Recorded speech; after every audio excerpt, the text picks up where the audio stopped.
Bonjour à tous, c'est Vince et... J'ai réussi. J'ai réussi. Salut tout le monde, c'est Vince. Salut tout le monde, c'est Vince. Salut tout le monde, c'est Vince. Salut tout le monde, c'est Vince. Je maîtrise le pouvoir du salut tout le monde, c'est Vince. Bienvenue chez Orange, que puis-je faire pour vous? Salut tout le monde, c'est Vince. Mais je m'en batte les couilles, frère. Squalala, nous sommes partis. Salut les gens, bienvenue sur la chaîne de Vince Parolive. Quelques-uns d'entre vous m'ont dit que les vidéos étaient parfois trop longues, qu'il fallait que je fasse plus de cuts. Alors, j'espère que ça ira comme ça. Je crois que c'est un peu too much là quand même. J'adore rire. Aujourd'hui, nous allons parler des Darwin Awards. Les Darwin Awards, c'est simple, c'est une récompense qu'on attribue chaque année aux personnes qui sont mortes de la façon la plus stupide. Pourquoi ? Je suis le premier à dire qu'il ne faut pas rigoler du malheur des gens. Mais là, vous allez voir... Mais ça va pas, Baptiste, qu'est-ce que tu fais? On doit ces récompenses à Wendy Northcutt. Wendy Northcutt, qui est microbiologiste dans une université américaine, qui a décidé de créer en fait ces récompenses en 1993 sur un petit site de son université. Et en fait, ça avait pour objectif de faire rigoler les gens.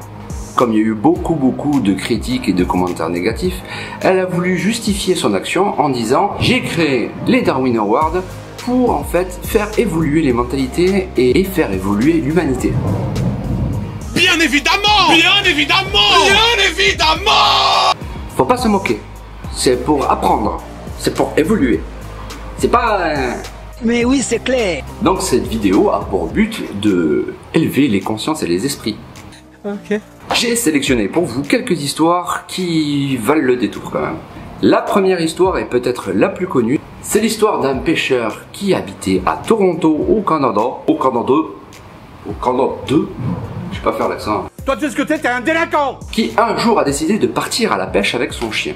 En plein hiver, tous les lacs sont gelés, donc il avait l'habitude d'y aller avec son marteau-piqueur pour faire un grand trou dans la glace et pouvoir poser sa canne à pêche et de pouvoir récupérer quelques poissons. Voilà, aujourd'hui je me paye la flemme hein, pour sortir le marteau-piqueur.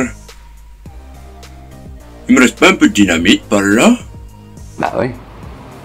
Il peut se passer quoi de grave avec de la dynamite? Pas dangereux la dynamite. Il se gare pas loin du lac, s'approche un peu de la bordure, allume son bâton de dynamite et le lance le plus loin possible.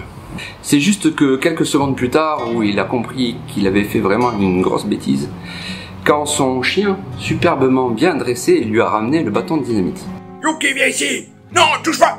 Non! Non, non, non, ne viens pas, Yuki! Non, non, non, non, non, non, non!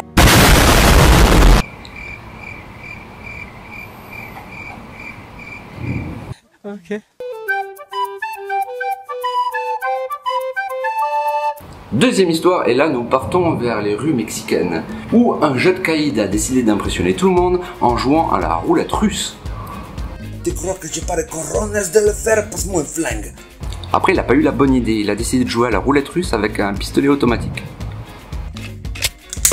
Peut-être qu'il a voulu jouer en niveau expert. Je sais pas ce qui lui est passé par la tête. Bah, la balle peut-être? Oui, sûrement, oui. Et celle-là, elle est mignonne. On va même dire que c'est pas forcément sa faute. Un peu quand même. Un monsieur de 50 ans qui voyait tout le monde à l'époque, où c'était la mode avec les selfie sticks, se prendre en photo un peu partout. Lui, il s'est dit, bah moi aussi je m'en achète un et je le fais. Il habitait dans une petite province d'Angleterre, et juste devant chez lui, il y avait une grande colline.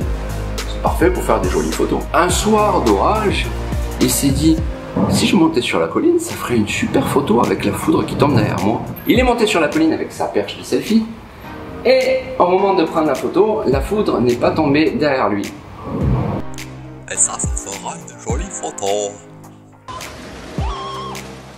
Les perches à selfie, c'est souvent fait avec du métal.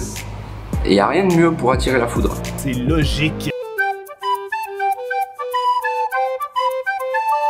Histoire suivante. Celle-là aussi, elle est connue mais je veux vous le raconter quand même. C'est l'histoire d'un professeur qui emmenait ses élèves visiter des hauts buildings à New York. Des très hauts buildings, vous savez. Parce qu'on a en France qui s'arrête à 10 étages, le truc qui fait plus de 50 étages. Il montrait un peu toute l'architecture et un élève lui demanda « Monsieur, c'est quand même super dangereux d'être si haut avec des vitres comme ça, il n'y a pas de rebord ni rien. » Oh, t'as vu comment c'est haut? Ah, moi, obligé, je m'approche pas des vitres si ça pète. Hein, monsieur, ça peut péter là. On peut mourir là en plus. Et le professeur lui répondit « Ne t'inquiète pas, tout est pensé pour. » Comment, Thomas? Oui? Si? Non, les vitres, elles sont costauds, c'est super résistant. Même si on voudrait la casser en forçant, on pourrait pas. Regarde, regarde, juste exemple. Pour prouver qu'il avait raison, il a décidé de prendre l'élan, de foncer, de mettre un grand coup d'épaule. Et évidemment, oui, la fenêtre a cédé.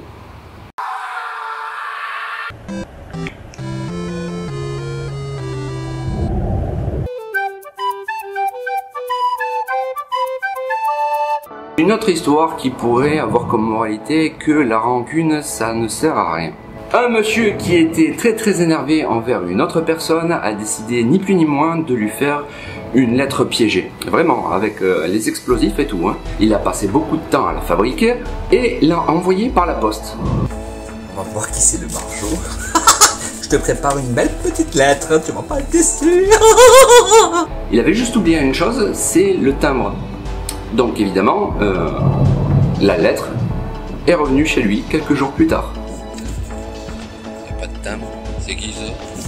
Et je sais pas si c'était une crise de colère passagère ou alors si le mec était complètement débile, mais oui, il savait pas ce que c'était et il a ouvert la lettre.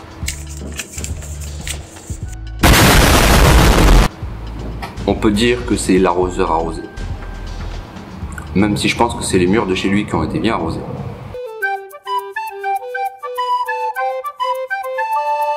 Alors celle-là par contre, la prochaine, je l'ai pas cru du tout, mais elle est vraie. Un groupe de parachutistes amateurs faisait des sessions assez régulièrement. Comme ils n'avaient jamais de souvenirs, ils ont demandé à un ami à eux qui était caméraman s'il pouvait venir avec eux pour filmer leur aventure. Leur ami, ayant un vertige assez costaud, a d'abord décliné la proposition. Puis, face aux relances incessantes de ses amis, il a dit « Bah allez, oui, ok. Par contre, je resterai dans l'avion, je ne sauterai pas, je peux pas, c'est plus fort que moi. » Les copains ils ont dit « Oui, oui, y a pas de souci. » La journée était tellement bonne, ils ont tellement rigolé que le caméraman a poursuivi le trip, est monté dans l'avion, a filmé tout le monde, et au moment où tout le monde s'était lancé de l'avion, il les a suivis. Ah, c'est génial. 1, 2, 3. Allez, on saute. Il a réussi à surpasser ses peurs. Le seul problème, c'est que lui, c'était le seul qui avait pas de parachute. Voilà. Et je sais même pas s'il y a la vidéo. Voilà.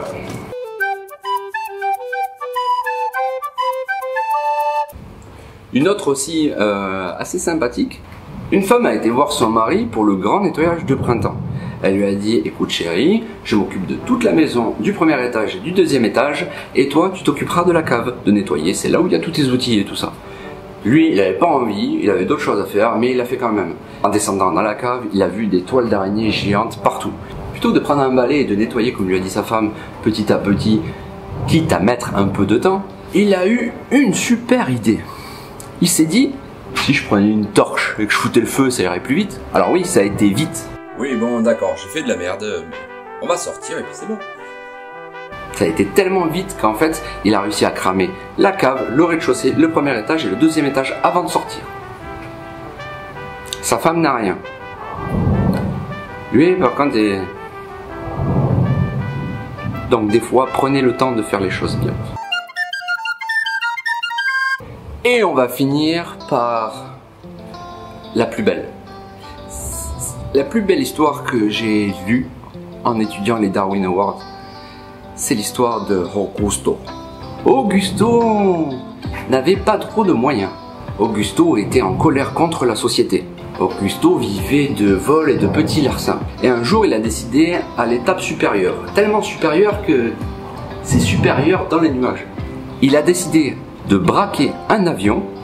Et comme il a pensé à tout, il s'était fabriqué lui-même son parachute. Alors, Vous le voyez venir, mais pas trop. Il s'est équipé de quelques armes qui ont pu passer au détecteur de métaux, même s'il y en a une, je pense que c'était quand même des sérieux glands qui l'ont laissé passer. Et en plein vol, il s'est levé, a sorti un couteau et a menacé tous les passagers pour leur dérober tous leurs biens personnels, que ce soit bijoux, argent, tous les objets de valeur. Donnez-moi tout ce que vous avez, l'argent, les bijoux et tout le reste. Il s'est fait un butin estimé à 25 000 $. Comme il savait très bien qu'arrivé à l'aéroport, il allait se faire embarquer de suite, il s'est approché vers la cabine des pilotes et les a menacés en leur demandant de détourner l'avion de quelques kilomètres. Je détourne l'avion, vous allez changer de trajet.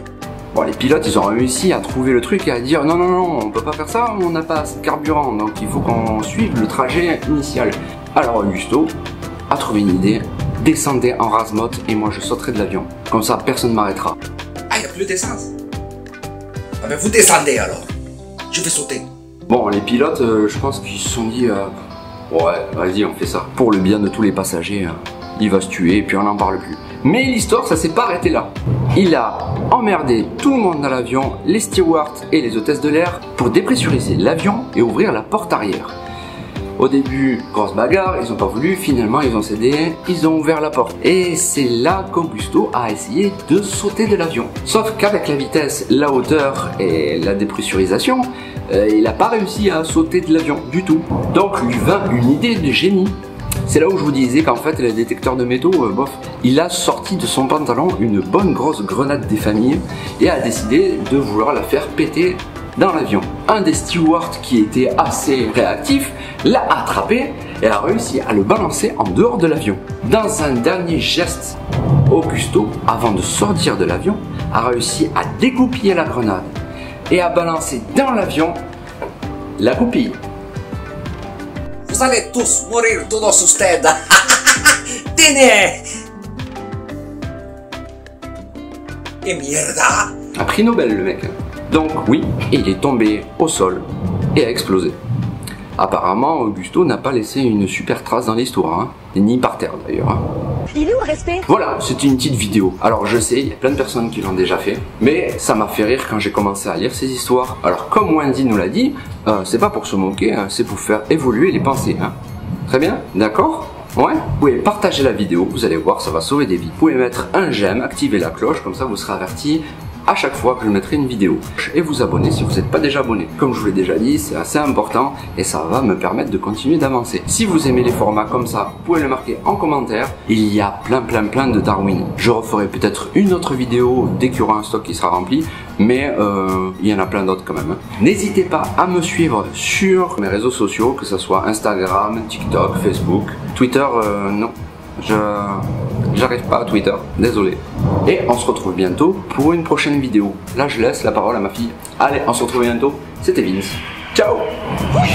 Tu as aimé la vidéo?